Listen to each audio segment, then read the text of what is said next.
Good evening and a warm welcome to everyone here from Talking Films Online. As you are aware, we are having in the month of February the Adoor Fest, curated by VK Cherian. Uh, Talking Films Online, or TFO for short, was founded almost on a whim by Professor Nikhila and myself in June 2020 during the lockdown. We are happy that we have been able to sustain ourselves thanks to people like you who log in every Saturday to participate in the discussions. It has been our practice to invite people to select and lead the discussion of a chosen film, which we watch in our own time and place. It is a group of film scholars, researchers, students, teachers, and anyone passionate about cinema. Apart from our weekly discussions, we have also held film festivals such as the East European, Iranian, Women's Cinema, and other such festivals. We have also held a Kelly Reichardt retrospective, and now, as you know, we are in the midst of the Adoor Gopal Krishnan retrospective. To lead the discussion of the film ANANTARAM, we have with us this evening Babu Subramanian. Babu Subramanian was one of the founders of Deep Focus, a film quarterly. He is a co-author of a book on African cinema, which was published in Kannada translation. He conducted a session on film adaptation of fiction at Bengaluru University and has also made short films on social innovation. He also conducted a film appreciation course at Christ University. He was on the selection panel of films for Bengaluru International Film Festival 2022, as well as on the jury of Bengaluru International Short Film Festival 2022. He has written a chapter on the Kannada filmmaker Prema Karanth in the book, Films Through Women's Eyes, a study of 17 women directors of India. He is a member of the Film Critics Circle of India and also has a series of film analysis posts on Instagram. Welcome, Babu Subramanian, and over to you. Thank you very much. Well, it's really an honor to be part of this group and discuss a film like ANANTARAM, which is a great opportunity for me.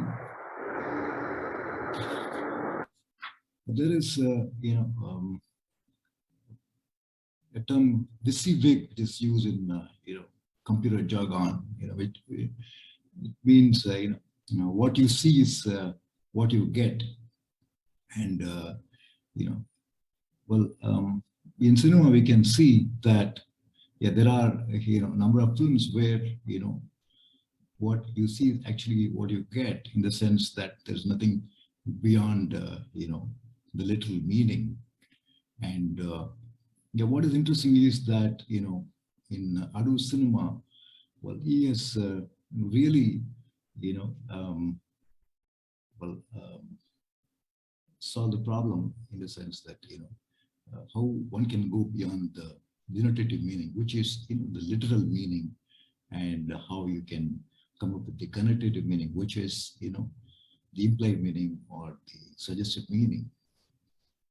And like we discussed last week, in the case of Swayamvaram, Udiyatham, and Elipatayam, the connotative meaning is suggested through the title, and in Elipatayam, apart from the title, which means rat trap, which is a symbol. It is also an icon, and like we discussed last week, arguably it is also a Misana beam. And these are the ways in which it's able to suggest other meanings. And in the case of Mukhamukam, the denotative meaning is somewhat fuzzy, and even in ANANTARAM, we are forced to look at the connotative meaning. So that will be the main argument, and also what are those connotative meanings we can see in ANANTARAM. that will form, the main part of my talk. And before that,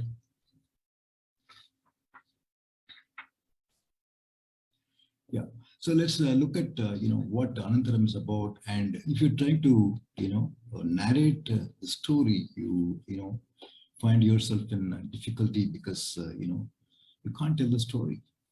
You only tell the plot. If somebody asks you what is the story, you can say first this happens, then this happens, that sort of thing, which is actually the plot. And the terms sujet and fabula. Sujet means roughly the plot, and fabula is the story. It may not use those terms. Okay, let's use plot and story. So this is one difficulty we have. We can only talk about the plot and not the story, and you'll see why it is so. Okay, and Anantaram. So if we describe the plot, it's about Ajayan, who's also known as Ajay Kumar, and he's he tells his story once, and the title of Anantaram means and then, or whereupon. So he tells his story once, and then he narrates the story once again. Okay, and the second one doesn't have much correspondence with the first version. We have had films like Akira Kurosawa's Rashomon and Tom Tickwer's Run Lola Run. These are films where you have different versions of the same events. But what is interesting in Anantaram is that you have two versions which are told in the first person narrative by the same person. Okay, so it's in fact a double monologue, and so it's a double monologue in the same first person point of view. And the first version, Ajayan says that he was born in a hospital where his mother abandoned him, and he was actually raised by the doctor, and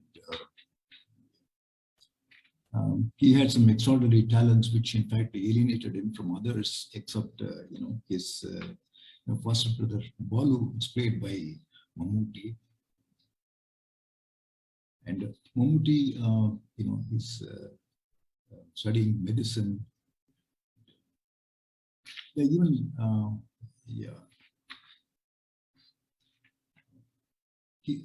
with Mammootty, with Balu, Ajayan gets estranged from him because he gets strangely attracted towards Suma, who is Balu's wife, who gets married to Suma, and he strangely he's in love with her, and there's a feeling of guilt, so he even tries to commit suicide. And in the second version, we find that Suma resembles Nalini. That's also played by the same actress, Shobana, and so that is the second version. Now, what is interesting is that Ajayan, the way he's been abandoned, it's somewhat like the Mahabharata story, in which you have the Karna character. Ajayan is somewhat like the Karna character. Okay. And the relationship between Karna and Duryodhana, we can see between Ajayan and Mammootty. And just like Duryodhana, he admired Karna's, skills in archery and all that. And he feels that, Karna didn't get his due because of his pedigree. And Balu also is, bonded with Ajayan, and he's all praise for him.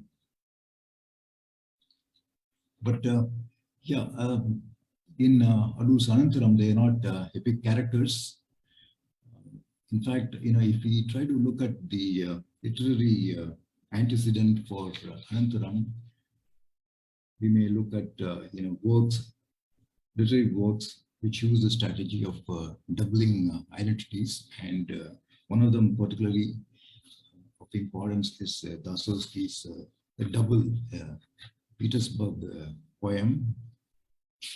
So in that Dostoevsky novel, you have Yakov Golyatkin, who is a government official. He encounters his doppelganger, and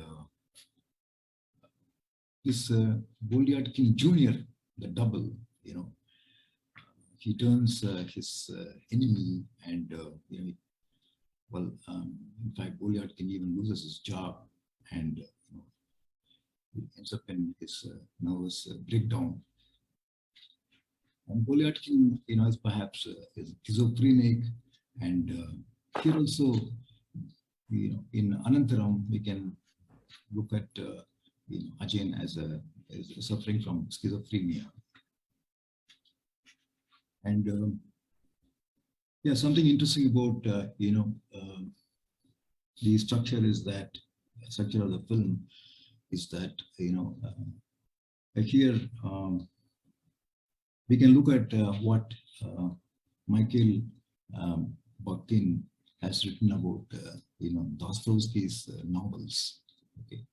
In general, most novels are monologic in the sense that the author tries to invest his consciousness on the characters. The characters are like objects. Okay. They don't have the freedom to breathe. Whereas in the case of Dostoevsky's novels, they are independent characters, and so he has written that I'm quoting Bakhtin, a plurality of independent and unmerged voices and consciousnesses, a genuine polyphony of fully valid voices, is in fact the chief characteristic of Dostoevsky's novels. Of course, he says that the double is really not fully polyphonic, but it has those elements. And here in Anantaram also we find that there are these two versions. There are two voices. The first version you have one voice, and in the second version it's totally different. And so we can look at the structure as polyphony of the protagonist in time. So it's polyphony in time. And so the one of the interpretations of the double is that this Golyatkin is suffering from schizophrenia, and Ajay also obviously suffering from schizophrenia. It looks like that, and we can go into detail. I don't want to go into that now because that will take a lot of time. Maybe I'll take it up when we go into discussions in detail.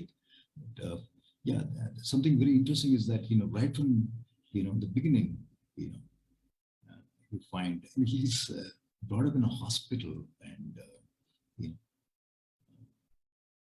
Jacques Lacan, and to quote the Lacan, the first mirror is the mother's gaze, he says, and that's something which Nagian has missed. Obviously, he has been brought up by nurses, and so he couldn't probably construct his own identity, and that is probably the root of his problem. And it's very interesting. There are so many things we can discuss, and we'll go into detail later. Okay. So we look at how the interpretation that Ajay is suffering from schizophrenia. Okay, well, it's a very useful interpretation, but what you find is that there's a scene where, once we start creating the fabula, that is the story from the plot, because it's very difficult to construct the story, for various reasons. And, mainly, we're confused by, seeing Ajayan, okay, receiving Nalini in his hostel room. That scene is very interesting. Ajayan's roommate, picks up a rose from the floor, and he asks Ajayan whether someone was there. So, we're trying to, construct a story, imagining that Nalini is his imagination. I mean, his hallucination. He's hallucinating about Nalini, but his roommate, in fact, picks up a rose, and then he asks him whether somebody was there. So, so here's where, yeah. So we cannot really, rely upon the narrator. There is an unreliable narrator. So, so there are narrative gaps, reason why we cannot, really come up with the story. We can only talk about the plot of the film. And so we are, in fact, pushed into, just like Mukam Mukam, okay, here also we are pushed into looking at, the connected meaning, the implied meanings. And the very first one we can think of is that, there is the unintegrated personality of Ajayan. Okay, he has to integrate mutually opposing elements. And I'm reminded of, what Adil Tisawala has written in his book, New Writing in India. In the preface to the book is talked about how the Indian psyche has to actually, grapple with mutually opposing elements, and we are constantly trying to, put them together and make meaning. That's what he says. And so, here also you find that there are, there is this unintegrated personality of Ajayan. Okay. He has both extroversion and introversion, because in the first one he claims that he's been great in studies and all that, and like he had a way with everything, games or things like that. But in the second version, it turns out that he was in fact a failure. And, so he has both extroversion and introversion, and the servants, they appear very helpful in the first version, but in the second one, they're in fact not all that friendly. And his foster father might be his real father. And there's a hint that there's a yogini, when he's unwell, yogini visits him, and this suggestion that she could be his mother, but we are not sure. And he has admiration for Balu in the first part. In the second one, he sees Balu ogling at, a lady going for bath. And he can love Nalini, but she is not real. Suma is a real person, and can't really love her because it's forbidden. She is his sister-in-law. It's very hard for him to synthesize these contradictory elements, and they push him to the edge.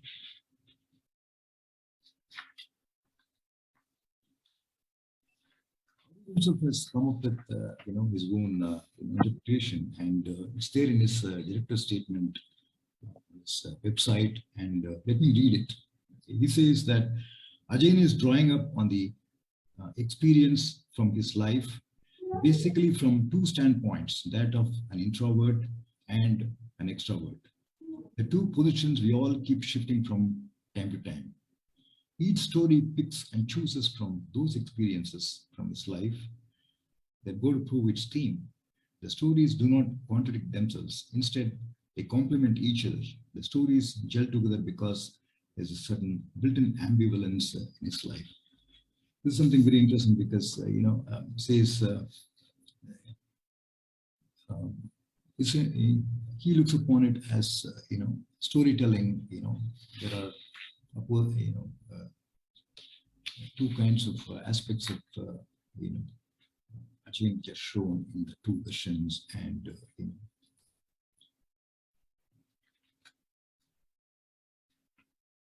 they are really not contradictory, and because there is some ambivalence with Ajay.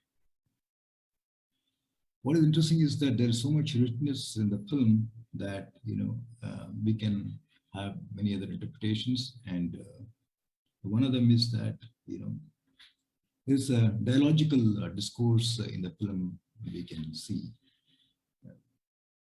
Just like we discussed, Bakhtin's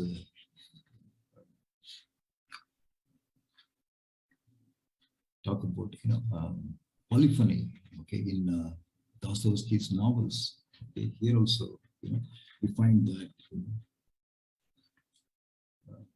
there are dual voices. They point to a dualistic or a divided self. Okay, that's why you have the two versions, and so there is a double and divided mind. So it's like the two stories are in fact they are like thoughts of two different minds altogether.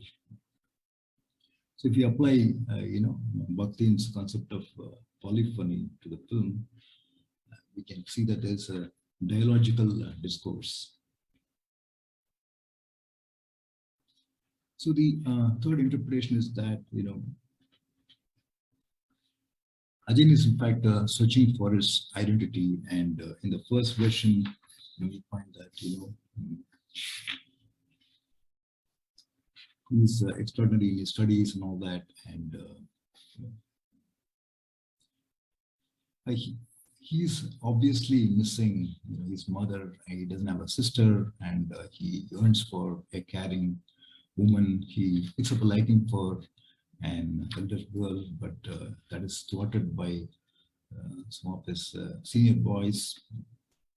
And he gets attracted to Suma, and Suma is the short form for Sumangali. Sumangali means a married woman whose husband is alive. So he's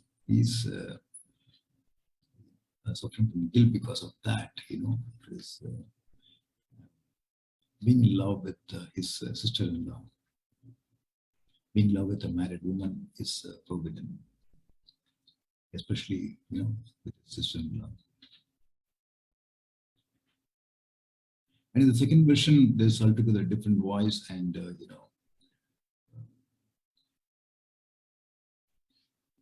so yeah, in the first one, perhaps he overstated his ability, and the second one, we find that he was in fact not that great as he made out to be. And Ajay is in fact an ironical name. Okay.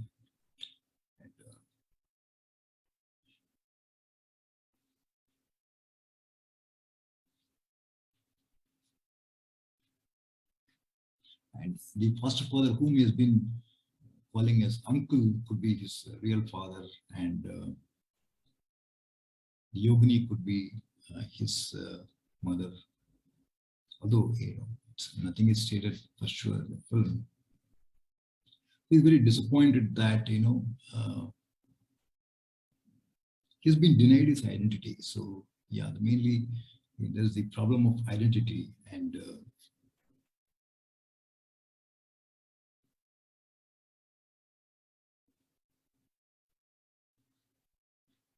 so the essentially Ajay doesn't find world to be knowable, and in the end he says that there are some more things that he hasn't told us, and somebody has forgotten, hinting that there could be more versions, but looks like he's nowhere near fathoming his psyche. So the ending is unresolved.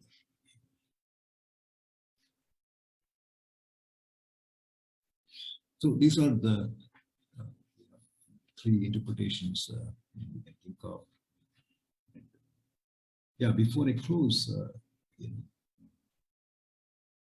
yeah, to quote M.K. Raghavendra, who has written about three Malayalam filmmakers. He says Adoor Gopalakrishnan, Aravindan, and John Abraham. Okay, they eschew the critical society model in Indian art cinema, and they reintroduce authorial character subjectivity as strategies. So he's talking about the modernity in Indian art cinema, and usually, what we find is, the critic of society model, okay, which you find in most of the art films. Whereas, he's written how, Adoor Gopalakrishnan in Anantaram, G. Aravindan in Yestappan, and John Abraham in Amma Aryan. Okay. They eschew the critic of society model and in Indian art cinema, and they reintroduce authorial character subjectivity as strategies. And Kerala appears to have arrived at its own kind of modernity without mediation of the West. So it's written. And so among these three filmmakers, Adoor came up with arguably an innovation form, okay, to depict dual human personality in because the structure, the form we've already seen. We have said that it is polyphony of the protagonist in time. So this is something very innovative in Indian cinema. So certainly, Anantaram, is one of those all-time great films, not only in Indian cinema, and I would place it very high in world cinema as well. And it's for me, one monumental work, and so really interesting to discuss, this monumental film. And let's throw it open for discussion. Thank you very much, Babu Subramanian, for flagging several important points such as, the unreliable character, polyphony, and the like. It's now open for discussion. Anyone would like to come in with a comment or a question?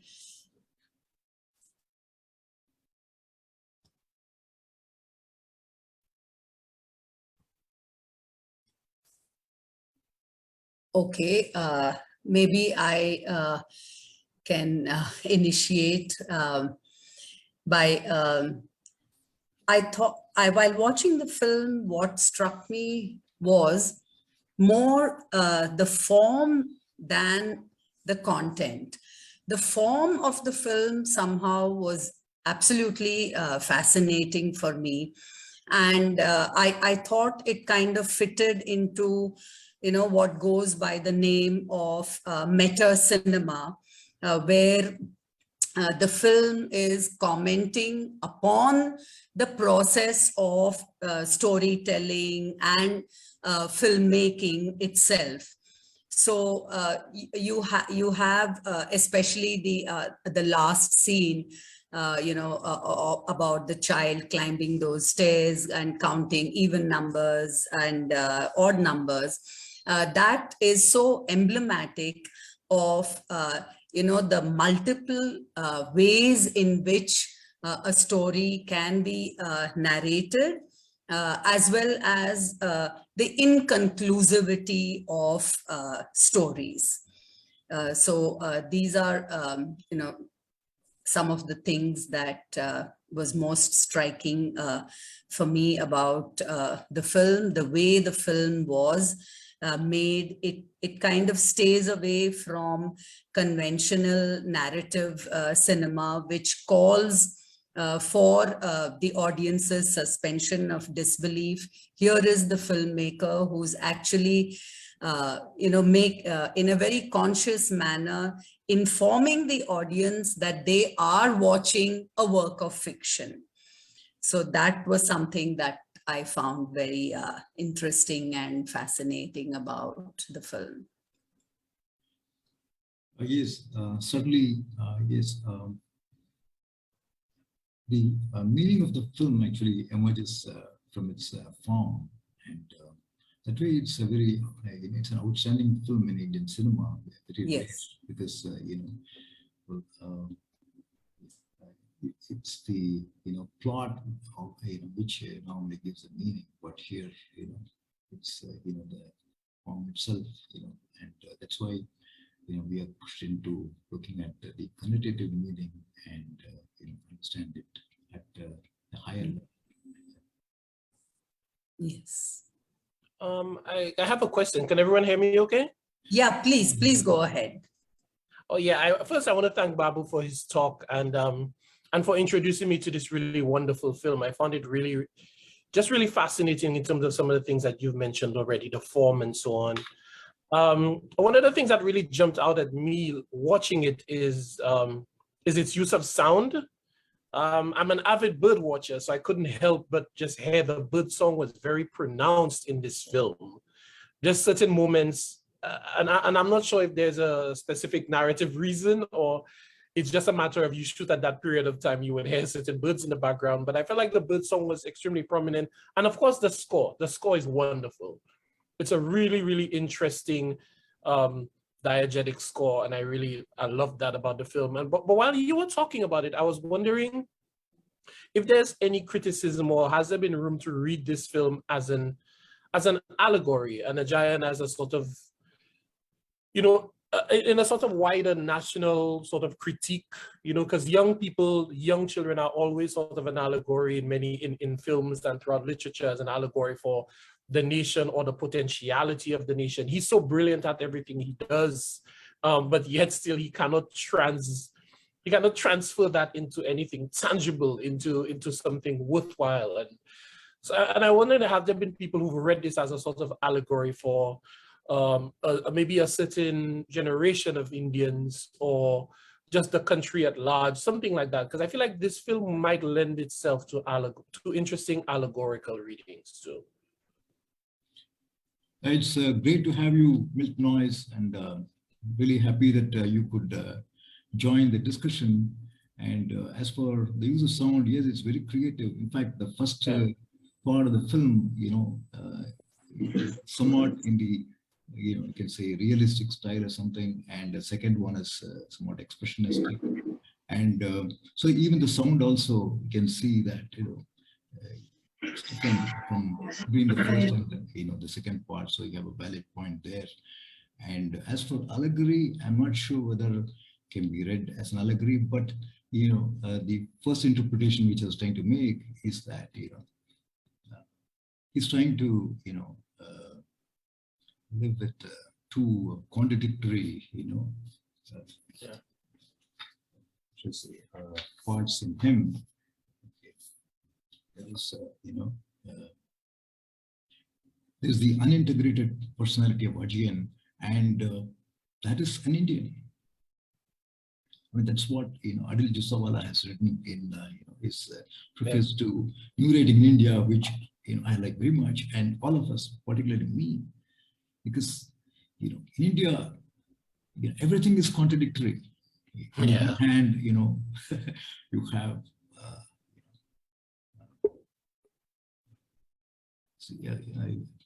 very I should say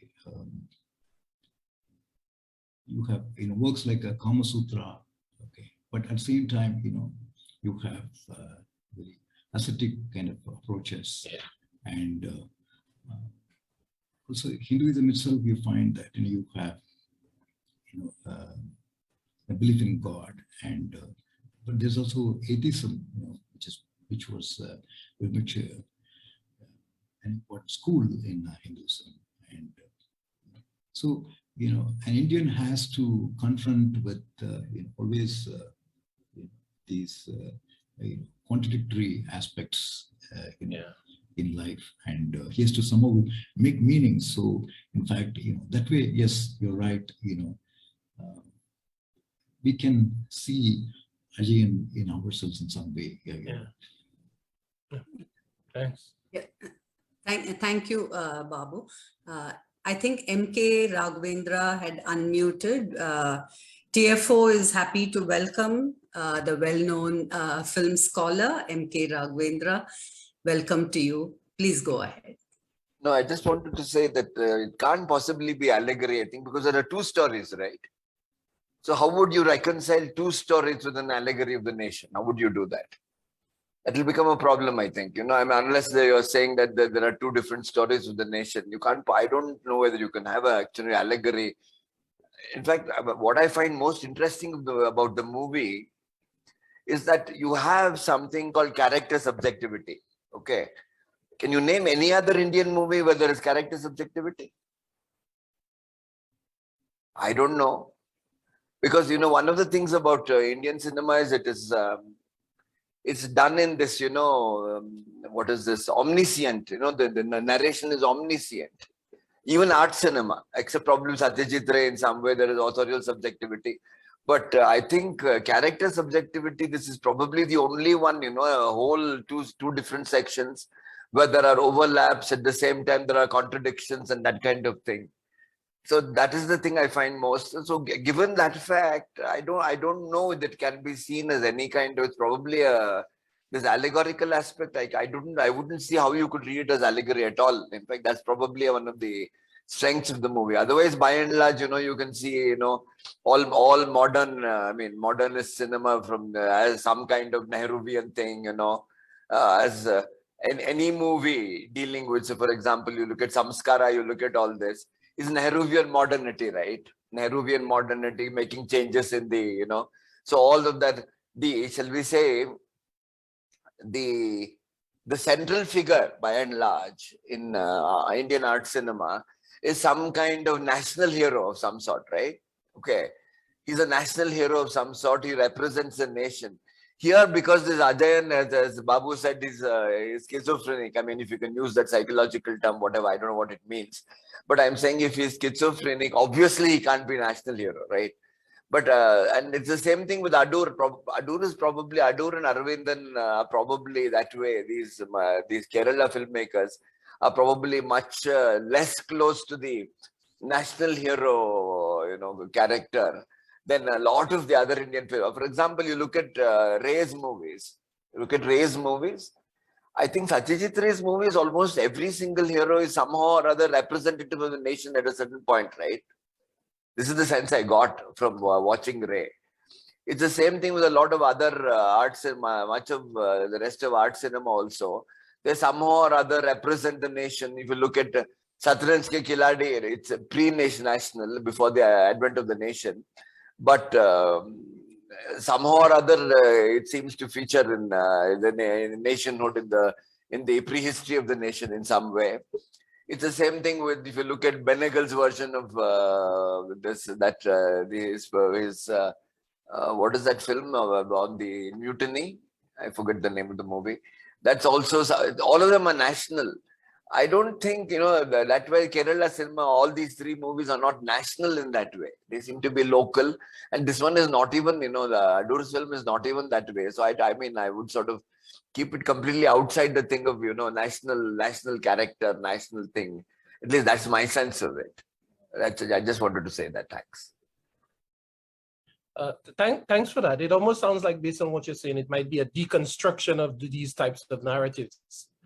Maybe a conscious sort of deconstruction is at play, maybe. But Geeta? Yes, Nikhila, please go ahead. Yeah, so thanks very much, Babu, for laying out all those issues. I'll just turn off my video, it's a distraction. I was, you know, if we desist from psychoanalyzing the characters and this task of seeing the split or the schizophrenic aspect of the characters, if we desist from doing that and instead think of all attempts at storytelling, at narrating as some kind of, you know, as a way of building an impression or creating a certain kind of, you know, understanding, sympathy or understanding from the narratee. So if we think of Ajayan as a narrator who's trying to establish a certain rationale for his actions, get the narrative, on his side or whatever. The first part till the point where, we don't have the entry of Suma. So it's all very, I mean, he's trying to build himself up as a genius of some kind, someone very talented, as opposed to Balu, who has to work hard. He talks of himself as adept in many, whatever skill that he takes up. So in the first part, in that first narration, we kind of, he's kind of drawing us into an arena of believability, trustability. So here am I, who is trustworthy or believable as a narrator. And then, but even there, there seems to be, with that interaction with Kala, I think that's her name. There is something, I mean, although he tries to build it up as some kind of holier than thou, kind of episode, but even there seems to be some undercurrent of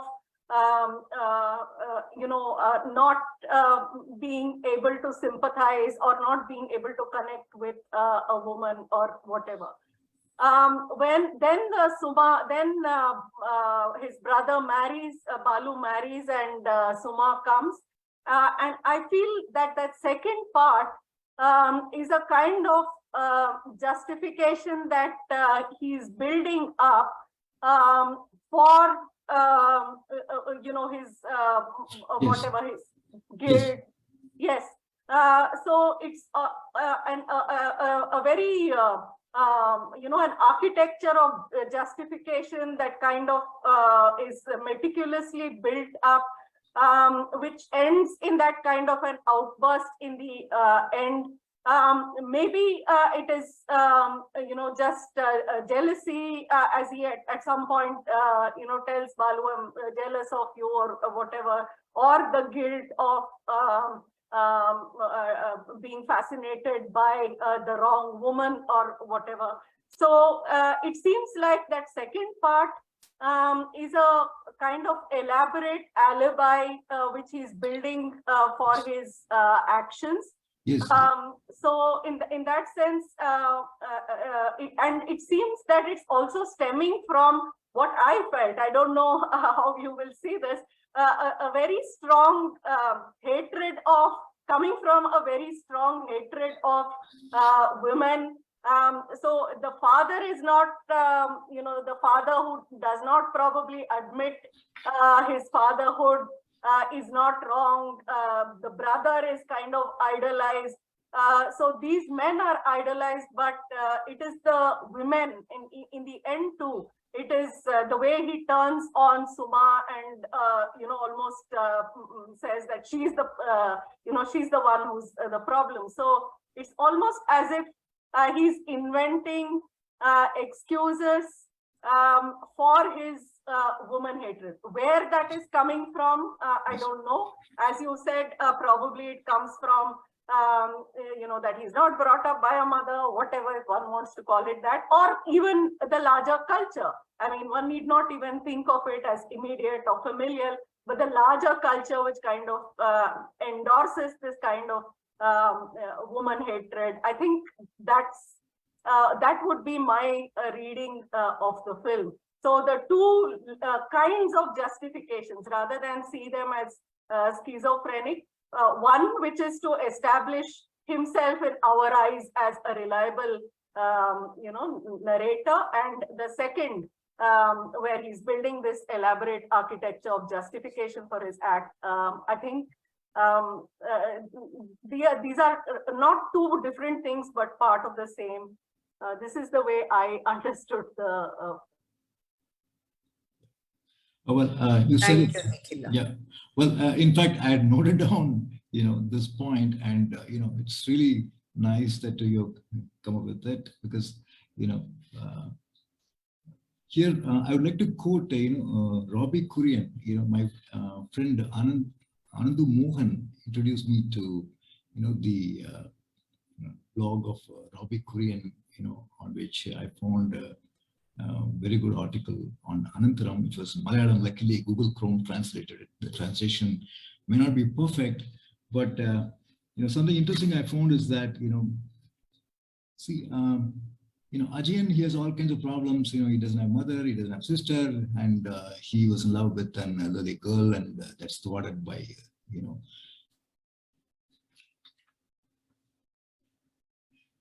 this, as the child's language develops, it begins to attach ideas to the objectified self, okay, which becomes the ego of le moi, okay, and okay. There is the denial of reality, okay. There's the denegation and wishful thinking. For instance, the child tells the father, I can beat you, I can run faster than you, and all that, okay. And the father also plays along with the child, okay. So there is the fiction, okay, which is maintained and nurtured throughout one's life and all that. So you find that so when he talks about how great he was, child and all that, obviously it is the ego, le moi. I have one small question. Whether it is incidental or is there any significance, I do not know. The three characters who appear, one cook, and other compounder, and the third, I think, is a driver. Yes. Is it just for a variety, or does it mean anything? Because they also appear in certain scenes and vanish. I was just curious if anybody has any interpretation, or is it just incidental one? Nothing. Yeah. I think in Adoor's film, nothing is incidental. It is very deliberate. All the three characters which you mentioned comes in the second part of the story, the second narrative, where he says about his childhood, how his mind and actions, what is the reason behind what he is. So he had crazy guys around him, and he says that his father, who was a doctor, was most of the time awake. So was his brother. So it's like his psychology or his personality is modeled by these three people who has assigned certain job, but they never do it properly. So you can imagine how the child grows up seeing all these things. And also, the first time when I saw it, when he previewed it in Delhi, I was shocked, and I thought it's a very complex film. Like many of the friends in Kerala think it's a very complex film. But then, as I think Geeta mentioned it, the last sequence gives the key to the whole film. The child is counting odd even numbers. So that is the key, in which Adoor leaves a key. If somebody has a difficulty in understanding, he gives a key, like in Swayamvaram towards the end, Kodiyatam, and even in Ilipatayam. So he gives a key. That is the key to the film. And in my conversation with him, he says it's not a psychoanalytical film. He didn't make it as one, but he wanted to look at telling the story of an orphan boy. Again, this orphan boy, there was a real orphan boy where his wife, Sunanda, delivered his only child. There was an orphan boy growing up in that hospital. So he heard about it, he got curious, he started thinking about how that boy will grow up, what will be his mental stage, what will be his attitude towards people around him. So as Nikhila mentioned about his attitude towards women, there's a very bitter monologue which he says that I hate that mother who gave birth to me.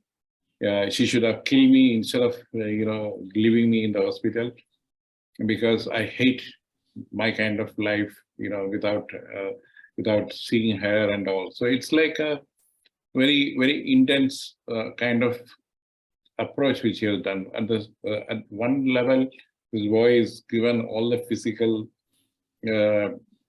things of life. He's a good student, everything. But then at the other level, he is very deprived person. He has his issues to settle with people around him, and one he adores his brother, his co-brother, but at one point he says that I hate you because you have all of these things. You have this.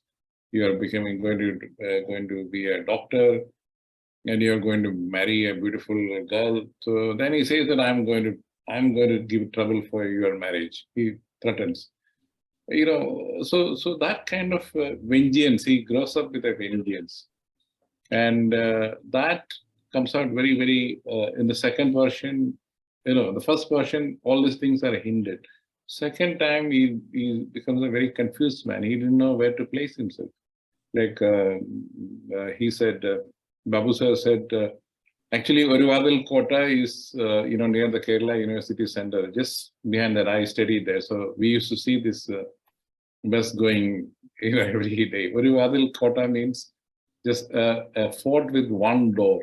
So again, Adoor uses that allegory, like this man is a closed mind. He's just one track person. He's telling us. And Peringkota is like the huge fort. So the last verse is Peringkota bus, not the Orivadal Kota bus. So to answer you, Mr. Prabhu, Adoor's film, everything is deliberate. There's nothing incidental in that film. In any of his films, he says it very clearly. Somebody mentions about the birds. These are the birds which you hear in Kerala often, because for Keralites, they take it for granted. You keep hearing it around you all the time. What Adoor does is he captures it and puts it in the film for occasions. And you find the crows, crying, birds, crow doing that in very, very, peculiar situation. The crow comes in, the crow's thing comes in, and there will be a crow there. Like in Elipatayam, there's a crow on when the house is shown, the Taravadu house is shown. So he uses the ambience sound, the things around the ambience. Always there will be a dog, there will be a crow. So all these things which are ubiquitous part of Kerala life. So he uses all these things very deliberately and puts it depending on the story's demand. And the beauty of it is that all of us felt he's analyzing a young person growing up, the mind of a young person growing up. But he dismisses it. No, I didn't want it that way. I wanted to tell a story of an orphan boy in two different things. What happens if this is his trajectory of growth? What happens if it goes little wrong? So he puts these probabilities of life in such a way that you end up getting a very, I'll say, very beautiful and brilliantly structured film. Which very few people have attempted that kind of in-depth analysis of a person growing up and placing it inside the family with the society. There's a hint that his roommate in the university is an Naxalite, and he's attracted to us, revolution and all. So that kind of at one level, but then he goes back to his. When the father doctor comes and finds out that this man has become a drug addict, he's sleeping, he goes off tangent. So I think he uses all that things which happened in 80s in Kerala to the hilt, to give that Ajay character very kind of contemporary as well as very personal analysis of him and the growing up years of a boy. In fact, he kept telling me, look at the first time when he narrates, he says, I am Ajayan. But then second time he grew up, he was a teenager. So he says, I am Ajay Kumar. So even on that, Adoor lots certain things. The first narrative is just a boy. Second time he knows what he's doing. There's a lot of reason for what he did. And throughout the film, it's like Ajay Kumar is trying to justify his actions. He's trying to find meaning to his life in a way. So, and of course, he ends up with the guilt complex of having fantasized his sister-in-law. That's where he loses his, he's seemingly losing his mental balance. And the film ends there and saying that I don't know whether I have told you the complete story, but this is my story. And gives a feeling that he's going insane or he's going to commit suicide. But Adoor says, why should you think like that? He's also a normal person, he could have recovered. So he keeps it again. Here also he keeps it open. Like in Sayamaram, he keeps it open the end. So that way, a very this thing. In fact, for me, it was very, very personal because in the growing up years of people in 60s and 70s, ambience, you'll be surprised. He has just put, recreated the entire thing of growing up in 70s and 80s, which, some of us did that. so it's, for me, it was like shocking, all these events, small events, which comes in. I think that's a beauty of Adoor's film. He is as one of my friends says, the slice of life of the society and the people around, and their mannerisms are so ingrained. It's like you can't separate it from the Kerala milieu. So that's Anantaram's, I think, another layer of seeing that film. Yeah, thank you, Mr. Cherian. Thank you. Oh, well, just to add to what Mr. Cherian has already said, that these three characters, they tell Ajay all kinds of stories and confuse him. Like they talk about the Yakshi and all that, and then they scare him. Then also, I think there's a heavy rain when Matai says it's warm, and he draws water from the well and all that. And so like this, there are a number of scenes. Okay, and Ajayan cannot tell the difference between what is real and what is imaginary. So he goes into hallucination. So these three definitely form an important part in the film, in giving rise to his hallucinations and adding to it. Yeah.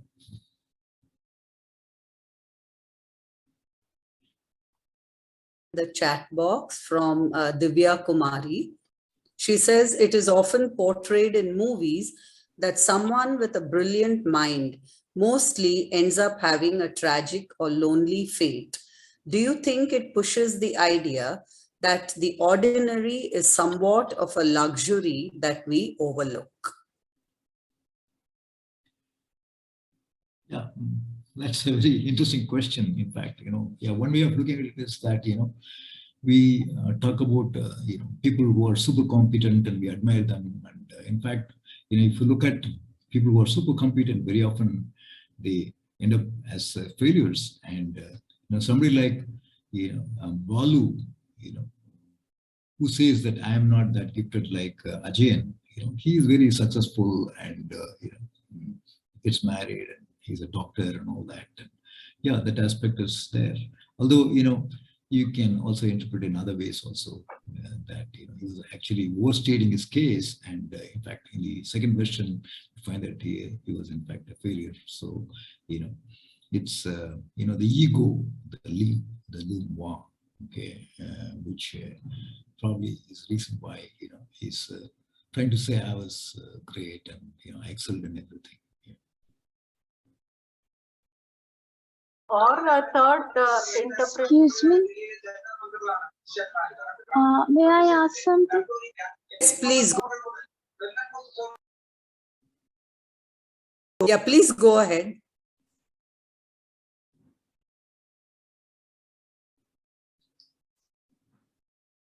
I think it was Fatima Salim. Yeah, Fatima. Yeah, she won. That's what I was saying. Yeah. Fatima, please go ahead. I made a mistake. I muted her. She can unmute herself. Yeah, please go ahead. If the character, if the character Ajayan had so much hatred for women, why should it change into guilt later on? I mean, I don't get that point.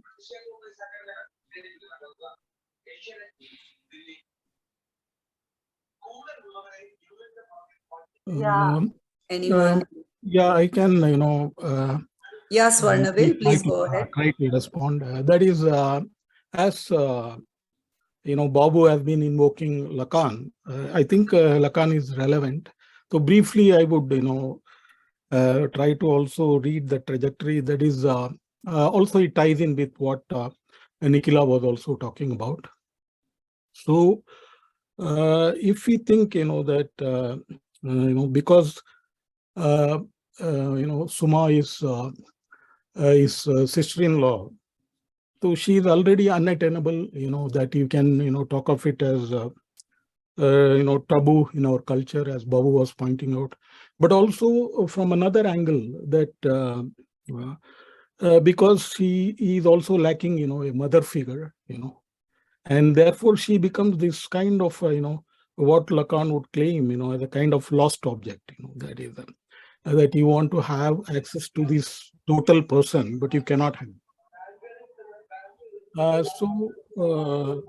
From that, when we come to the next part, the other part, what happens is that he, could be interpreted as Babu laid out so clearly that, he is more like a, rather than a schizophrenic, a kind of schizoid, personality who is pulled in both directions, that is.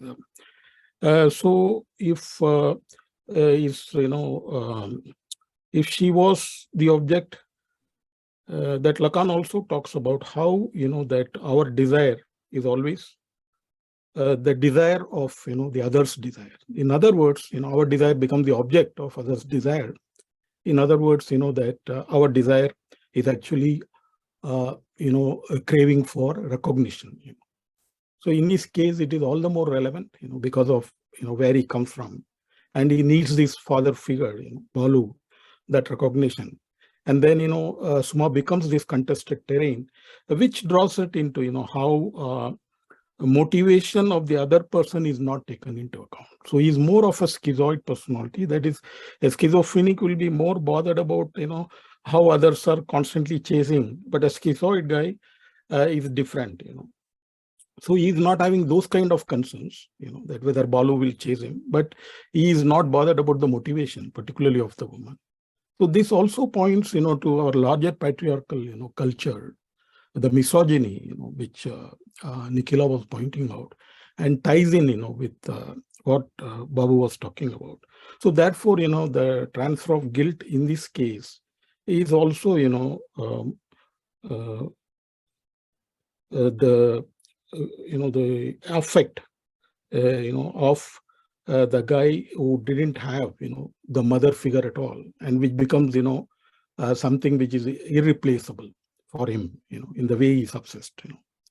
So that is one way we could read, this thing, bringing in, because Babu invoked Lacan many times. So I thought there is a way, we can, read substantially, because, it doesn't allow easy reading through, say, for example, other films of Adoor, where a certain linearity is always there, even if he may use flashbacks and other things, but this is different.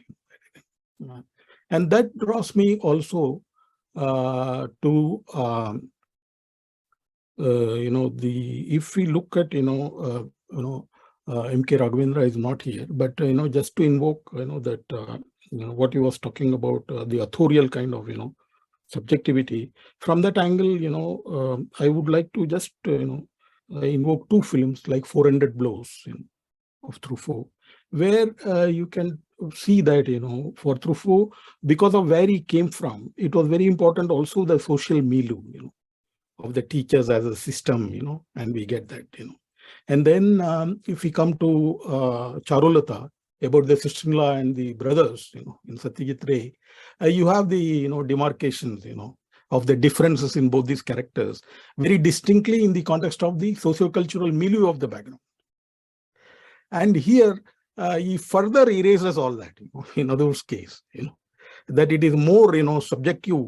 Therefore, I think, it's an interesting film because it offers many ways for us to read the milieu. One way is, as Cherian sir pointed out, in the context of the specificity of Kerala, that what it means, to have the singular gate and this wide fort, even that is important, While at the same time, for us, who may not be aware of, such specificities, the film has other things to offer, for us to read. That's why, I totally concur when Babu says that it is arguably, perhaps the most challenging and, most important film, of Adoor. But, people will contest, different people will have their preferences, But I think Babu has a strong case in his argument. Thank you.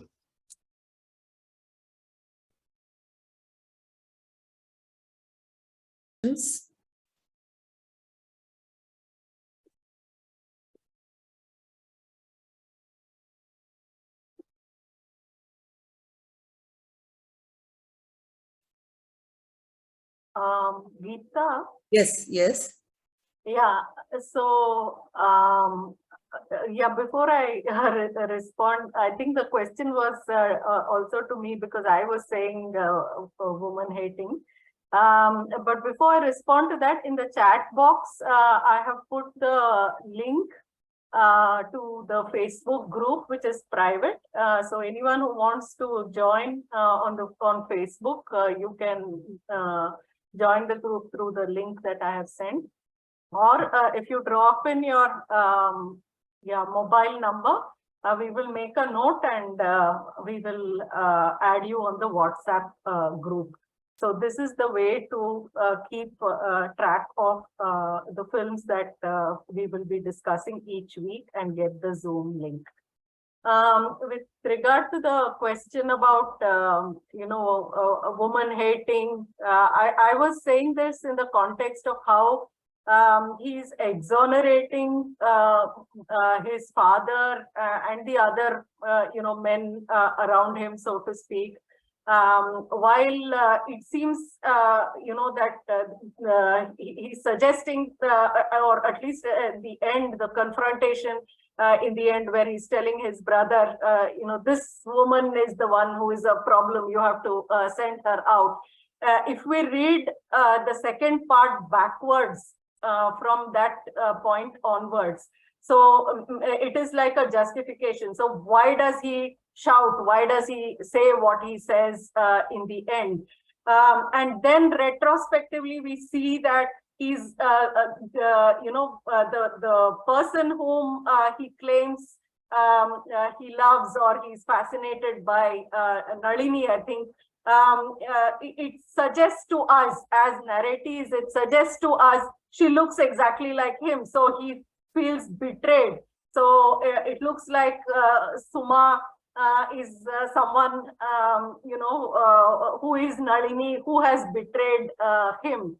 So it is this, this was my reading of the film, that, he is building up this kind of alibi for himself and for what he says in the end. Yeah, and I'm not entirely convinced it is because of a lack of mother or any such thing. I think it's a larger, social context which wants to kind of pinpoint woman as the issue as the problem, and therefore, a kind of scapegoating of the woman happens, I think, in the film. That was my reading, Fatima. I don't know how convincing that is to you. Yeah. I just wanted to know the opinion. I'm hearing it. That's why. Yeah. Thank you, Nikhila. Thank you. Here, yeah, this is very interesting. Whatever Nikhila was, saying was very interesting, and we can also look at, the relationship between Ajayan and Balu. Okay. In some ways, Balu is what Ajayan is not. Balu has achieved things, and well, he's going to get married and things like that, and so there's some kind of an enmity between these two. A love-and-hate relationship is there, and so so when he gets married, he is really, I mean, he looks like he cannot get married. He's a schizoid personality, and well, he thinks that he can't get married, and it's his foster brother who is very lucky, and he's getting married, and so well, like Nikhila has described so well, that yeah, his justification for taking on Suma is that she looks like Nalini, but there's also the enmity, the rivalry with Balu. I can't say rivalry because he's actually a senior, right? So anyway, there's an enmity, and it's like, to quote Rabbi Cherian, he says, Balu has kidnapped his girlfriend or something like that. So I found it interesting. Also, Babu, just to add on to that, normally, for instance, like a triangular, this kind of storytelling, because Rai talks about the quadrangular and the triangular, in detail. So there is Charulata, and that is the normal thing, that you are between two men, because what is lacking in one is in the other. Isn't where Charulata or here?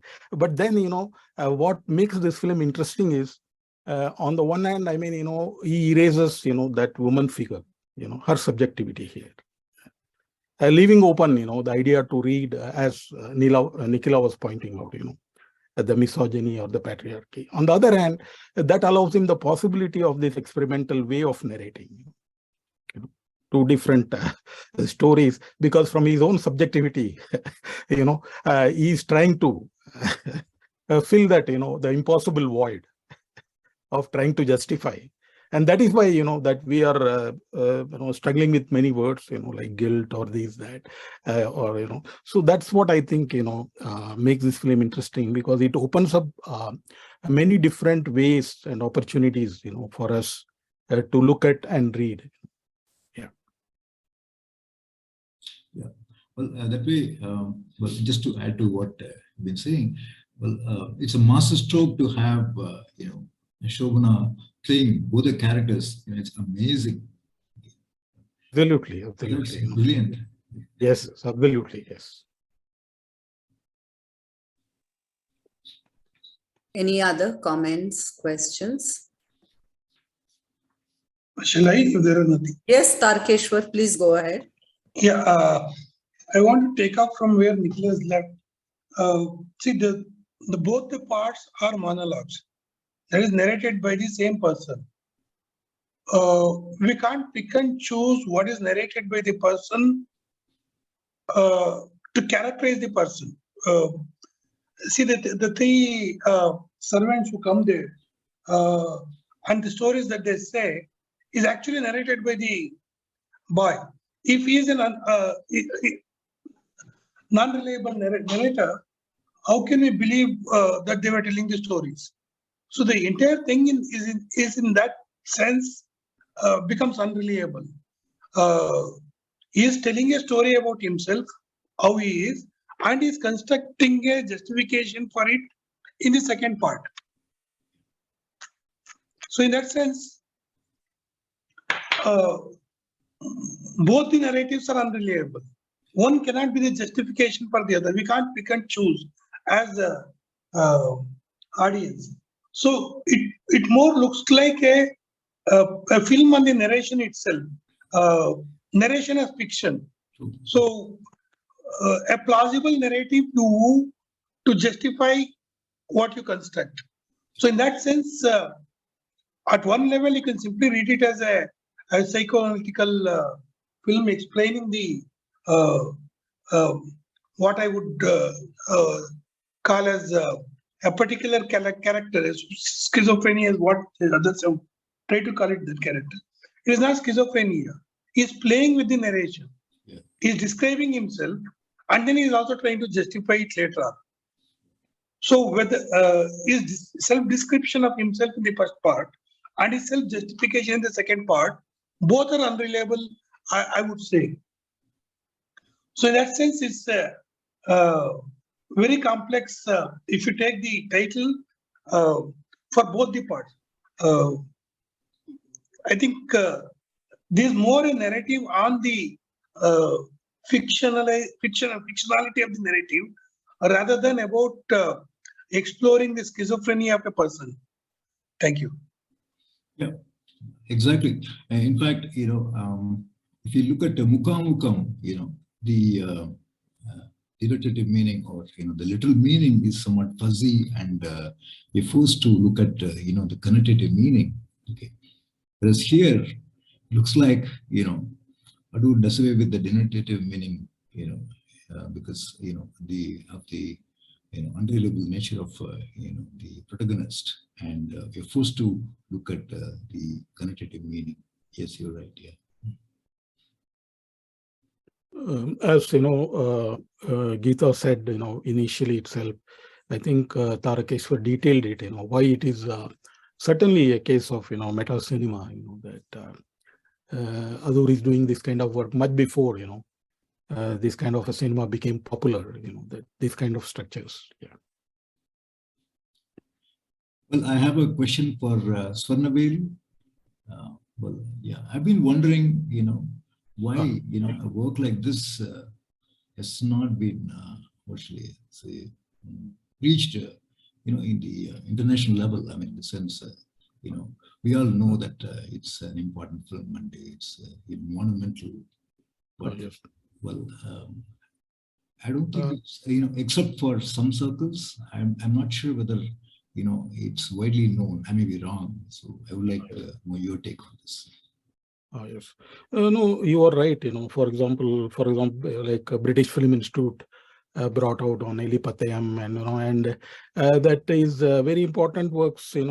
Have been honored internationally. Like I know that after Rai is one person who has been regularly given a kind of visa, should we say, in major festivals like Toronto, or the other person who comes to mind is the highly deserving Prasanna Vidhanayake. So I mean, definitely their works are masterly, but what I feel is it has also to do with the idea of that art cinema from countries like India, the expectations surrounding art cinema, where that the socio-cultural milieu, the authorial signature, these are the two things driving. Whereas here it is slightly removed from the Adoor we know from Swayamvaram or Kodiyatam or even Eli Patayam in the sense. So he is traversing an area between the experimental and the narrative. That the normal fictional narrative, which is of course highly sophisticated. In his case, or in the case of most art filmmakers. So such films, I think, takes time, to grow on an international audience, because, they go by, certain ways, festivals and their interlocutors look at, work, and fit into the slots. So I agree with what you say, but this would be my reason, because I also pondered over that, that it's a remarkable film, but it is outside, say, a totally experimental canon, like say what Manikol would be doing. It's very different from that kind of work, because it does, as Tarakeshwar pointed out, though, I mean, there is the unreliability, but there is also the narrator. It has not done away with the narrator. At the same time, it is not what we associate, somebody like Adoor, in his own authorial theme, of cause effect of personal relationship, which is reliable, and from that he will deconstruct, or he has a character like in Mukam through whom we are comfortable deconstructing, even if I agree that it is not directly referencing or signposting anything, but then at least there is that stable character for us to fall back on. So that's the reason I think Mukam was picked up, because the reason is also, of course, it has to do with a leftist kind of critique from inside, even though Adoor denies that for him it is a political, but for outsiders certainly, particularly when we look at the kind of genres or oeuvre from the art film circuit itself. Even in Bengal, such a meditative film, I think is rare, like Mukam. So one is, it's understandable that it was easily picked up, that why it was striking for Western eyes or Western audience or their interlocutors. But this film, definitely, equally significant and a remarkable film. But I think it takes time, for such film to grow. And I think discussions on forums like this of such films, therefore, is significant and important. Thank you, Babu. Thank you. Yeah, I think to add to what Navelji said, I think this is one of the, Adoor himself says, Anantaram is one film which is not showcased internationally that well in festival circuit. And but Madhuligal is, because it's a subject which everybody can easily get into. And here the characters are complex, nobody thinks that in a small state like Kerala, you have, such people and such life around them kind of thing. So that's what he tends to believe. But I think, as you said, Sonavel said, that it will grow over a period of time. How when I thought Anil Srivastav will join us he is the one who kept telling me that, look, forget Alipatayam. Anantaram is the best film I ever seen. Analyzing a young boy growing up, so there are people who are very fond of this film, and I think that one of the issues with the film is that the deep cultural thing which Adoor uses in that, like I said about the Orivadil Kota, the one door fort. The allegory of which is lost on even the rest of India, because my university campus was next to that, so I understand. I've seen the bus going and on a daily basis, so we related immediately. I was shocked when I saw the bus coming with that thing. Oh my God, he has taken on that name itself. So he uses a lot of small I think symbols like that throughout the film. So that's one of the, and that is very, very peculiar to the Kerala milieu or the life around people in Kerala. So that could be one of the reasons that it's difficult even for many of the Keralites who like Adoor. They think that Anantaram is a very difficult film. I have a friend who is very friendly with Adoor. He says, look, I don't want to talk about Anantaram with Adoor because for me it's very painful to sit through it and understand it. So there are people even in Kerala which has problems. I'm sure the foreigners will have their own problem. And but he says that Madhuligal is the one which, because it's a jail close thing, and people can relate to the situation. So it's also the subject and the visual element of it which appeals to the foreign this thing. But Sonavel is right. He's in the Masters list of Toronto Film Festival. He was telling me any film which he takes, they invite him and it is showcased there in the festival. So he has that international, acceptance also. Though some of the films are not very distinct. They take him very seriously as a filmmaker.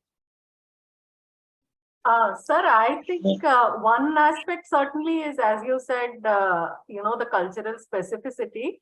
But also, I think today, for many of us who are used to Hollywood films like Fight Club and unreliable narration, we can think of this film in those terms. I think for its own times, I mean, it was a film far ahead of its times in the sense that the vocabulary to talk about a film like this had not yet even developed. So today it is possible to think of, as Tarakeshwar was talking about it, and I think even M.K. Raghavendra was talking about subjective narration in the beginning. So today we have the terminology to make sense of this film, in a more intelligible way than it could have probably been done at that point in time, and hence my reading is it might have been branded as difficult partly for that purpose.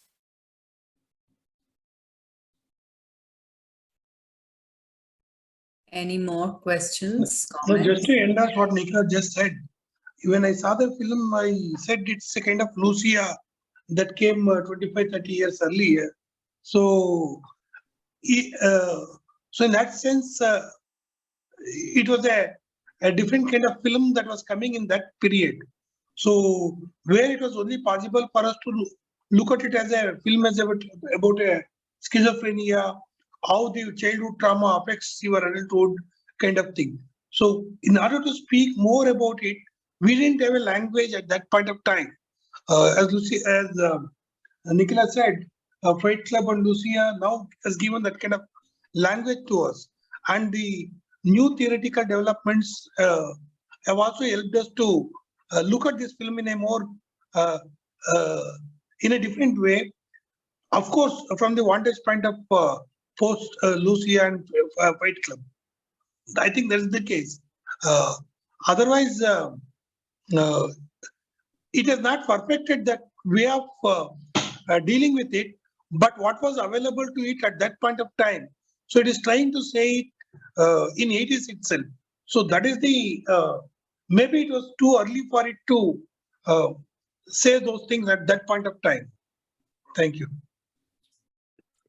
Thank you, Nikhila and Tarakeshwar. Yes, it was, way ahead of its time, no doubt about it. Yeah.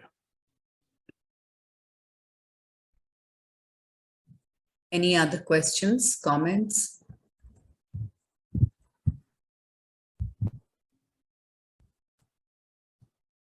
Okay. Thank you all very much. Thank you, Babu Subramanian, for initiating the discussion. And thank you all for logging in. Good night.